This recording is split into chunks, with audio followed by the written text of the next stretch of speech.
దాంతోపాటు మనం గమనిస్తే కనుక ఏదైతే బంగ్లాదేశ్లో ఉన్న international crimes tribunal, Bangladesh crimes tribunal ఉందో దానిలో షేక్ హసీనా పైన అనేక కేసులు నమోదయ్యాయి. షేక్ హసీనాకి డెత్ పెనాల్టీ ఇవ్వాలని చెప్పి కూడా చాలా మంది క్రైమ్స్ ట్రిబ్యునల్లో పిటిషన్లు వేశారనమాట. మనందరూ తెలుసు అసలు షేక్ హసీనా ఏ పరిస్థితిలో భారతదేశానికి వచ్చారో. 1971 నుంచి ఈ రోజు వరకు కూడా ఎప్పుడైతే అవామీ లీగ్ ప్రభుత్వం ఉందో బంగ్లాదేశ్ ఇండియా సంబంధాలు అద్భుతంగానే ఉన్నాయి. అయితే ఇప్పుడు ప్రస్తుతం మొహమ్మద్ యూనిస్ ప్రభుత్వం మాత్రం అనేక కామెంట్స్ చేస్తూ రీసెంట్గా మొహమ్మద్ యూనిస్ చైనాకి వెళ్ళినప్పుడు భారతదేశం గురించి, ముఖ్యంగా ఈశాన్య భారతదేశం గురించి మాట్లాడారు. ఈశాన్య భారతదేశంలో అంటే మన నార్త్ ఈస్ట్ స్టేట్స్లో సీ యాక్సెస్ లేదని, ఓషన్ యాక్సెస్ లేదని, కాబట్టి అవన్నీ ల్యాండ్ లాక్డ్ అని, వాటికి బంగ్లాదేశ్తో పనుందని చెప్పి ఆయన ఘాటైన వ్యాఖ్యలు చేశారనమాట. దాంతో భారతదేశానికి కూడా బంగ్లాదేశ్ పైన కాస్త కంటగింపుగానే ఉందన్నమాట.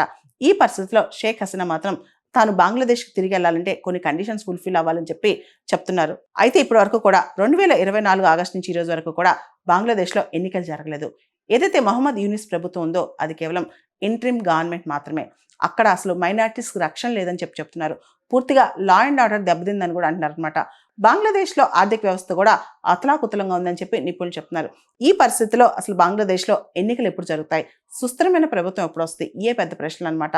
దీనికి సంబంధించి అసలు వచ్చే సంవత్సరం ఏదైతే బంగ్లాదేశ్ ఇంట్రిమ్ గవర్నమెంట్ చెప్తుందో ఎన్నికలు జరుపుతామని చెప్పి అవి స్వేచ్ఛాయుతమైన ఎన్నికలు జరుగుతాయా లేదా అవి కూడా రిగ్డ్ ఎన్నికలైనా, వీటి మీద ఇప్పుడు చాలా డిస్కషన్ జరుగుతుంది.